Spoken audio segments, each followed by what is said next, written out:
નમસ્કાર દર્શક મિત્રો, આગામી 24 કલાક હવામાન વિભાગે ગુજરાતમાં ભારે વરસાદની આગાહી કરી છે.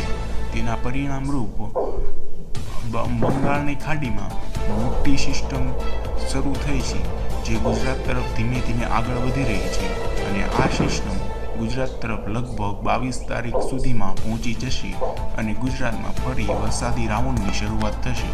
આ સિસ્ટમ જેમ જેમ દિવસો જશે તેમ તેમ મોટી સિસ્ટમ બનશે અને ગુજરાત તરફ આગળ વધશે અને ગુજરાતમાં ઘણા બધા વિસ્તારોમાં વરસાદ લાવશે અને એક મોટી પૂરની સ્થિતિ પણ આ સિસ્ટમ સર્જી શકે છે, કારણ કે અરબ સાગરની સિસ્ટમે ગુજરાતમાં થોડા દિવસોથી ખૂબ જ તારાજી સર્જી છે અને હવે બંગાળની ખાડીમાંથી આવતી આ સિસ્ટમ પણ તે કરતાં પણ મોટી હોવાથી આ સિસ્ટમ વધુ ભયાનક ગુજરાત માટે થઈ શકે છે.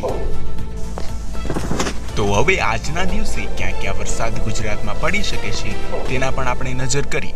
બપોર બાદ ગુજરાતમાં ક્યાં ક્યાં વરસાદ પડશે તો એની વાત કરીએ તો દક્ષિણ ગુજરાતના વિસ્તારો અને મધ્ય ગુજરાતના વિસ્તારોમાં બપોર બાદ વરસાદી રાઉન્ડ આવી શકે છે અને સૌરાષ્ટ્રના દરિયાકાંઠાના વિસ્તારોમાં પણ વરસાદ બપોર બાદ દેખાઈ શકે છે, કારણ કે આ સિસ્ટમની હવે તીવ્રતા મધ્ય ગુજરાત, ઉત્તર ગુજરાત અને દક્ષિણ ગુજરાત અને સૌરાષ્ટ્રના દરિયાકાંઠાના વિસ્તારોમાં જ રહી છે અને અડધા ગુજરાતના પટને હજી પણ આ સિસ્ટમ અસર કરી શકે છે. તો આપણે બપોર બાદ ક્યાં વરસાદ પડશે તેની પર આપણે નજર કરીએ તો બપોર બાદ ભરૂચ, વડોદરા, ખંભાત, સુરત, નંદીગ્રામ વગેરેમાં વરસાદ પડી શકે છે. ત્યારબાદ આગળ આપણે વાત કરીએ તો ગોધરા, નડિયાદ સાઈડના વિસ્તારોમાં વરસાદ પડી શકે છે. લુણાવાડા, અમદાવાદમાં પણ સામાન્યથી મધ્યમ વરસાદ પડી શકે છે.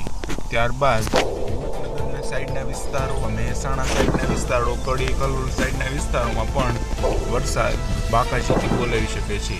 ત્યારબાદ આપણે વાત કરીએ તો બાલાસિનોર, ગોધરા, લુણાવાડા, સતમપુર વગેરેમાં પણ વરસાદ પડી શકે છે. તો આ તરફ આપણે મધ્ય ગુજરાતની વાત કરીએ તો મધ્ય ગુજરાતમાં વરસાદની આપણે શક્યતા હોય તો કડી, મહેસાણા, હિંમતનગર, અમદાવાદના સાઈડના વિસ્તારોમાં વરસાદ પડી શકે છે. ત્યારબાદ સૌરાષ્ટ્રના વિસ્તારોમાં આપણે નજર કરીએ તો સૌરાષ્ટ્રના વિસ્તારોમાં દરિયાકાંઠાના વિસ્તારોમાં વરસાદ પડી શકે છે, જેમાં ભાવનગર, બોટાદ, અમરેલી, ગીર સોમનાથ, જૂનાગઢમાં પડી શકે છે વરસાદ, પરંતુ આ વરસાદ છૂટો છવાયો અને ધીમો ધીમો પડી શકે છે. ત્યારબાદ અલંગ મહુવામાં પણ વરસાદ પડી શકે છે. આ તરફ આપણે વાત કરીએ તો દક્ષિણ ઉત્તર ગુજરાતમાં પાલનપુર, હિંમતનગર સાઈડના વિસ્તારોમાં વરસાદ પડશે. બનાસકાંઠા, સાબરકાંઠામાં પણ વરસાદ પડી શકે છે. ત્યારબાદ આપણે વાત કરીએ તો કચ્છના કોઈક વિસ્તારોમાં આજે વાદળછાયું વાતાવરણ બપોર બાદ રહેશે. તો આપણે કાલના દિવસના ક્યાં વરસાદ પડશે, કાલના દિવસની આગાહી આપણે જોઈશું. કાલના દિવસની આપણે વાત કરીએ તો બપોર બાદ વરસાદી સિસ્ટમ ઉત્તર ગુજરાત અને દક્ષિણ ગુજરાતમાં જોવા મળી શકે છે, જેમાં રાજસ્થાન સાઈડના વિસ્તારોમાં આ સિસ્ટમ હજુ પણ થોડી ઊંડાઈપૂર્વક ઉતરી શકે છે, જેમાં આપણે વાત કરીએ મહેસાણા, અમદાવાદ, બનાસકાંઠા, સાબરકાંઠા, પાટણ, મહેસાણામાં વરસાદ કાલના દિવસે પડી શકે છે. આ તરફ દક્ષિણ ગુજરાતમાં આપણે વાત કરીએ તો દક્ષિણ ગુજરાતમાં પણ આપણે જોઈ શકીએ છીએ વડોદરા, સુરત, મહુવામાં વરસાદ પડી શકે છે અને ભરૂચ સાઈડના વિસ્તારોમાં પણ વરસાદ પડી શકે છે.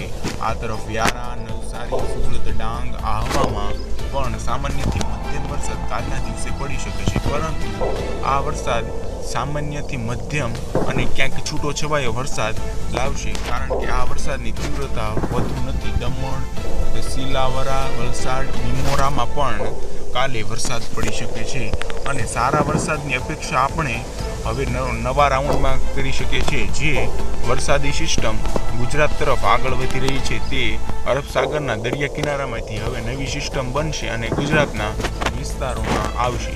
તો હવે સારા વરસાદની અપેક્ષા 23 જૂન બાદ કરી શકાય છે, કારણ કે અરબ સાગરમાંથી બનેલી સિસ્ટમ હવે ગુજરાત તરફથી હટી રહી છે અને બંગાળની ખાડીમાંથી આવેલી સિસ્ટમ હવે ગુજરાત તરફ આગળ વધી રહી છે અને તે મોટો વરસાદનો રાઉન્ડ લાવી શકે છે।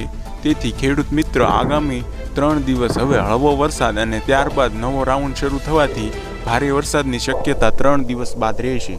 તો મિત્રો આજે આ વિડીયોમાં આટલું જ। તો તમે જો વિડીયોમાં અંત સુધી રહ્યા હોય તો આ ચેનલને સબસ્ક્રાઈબ કરવાનું ભૂલશો નહીં।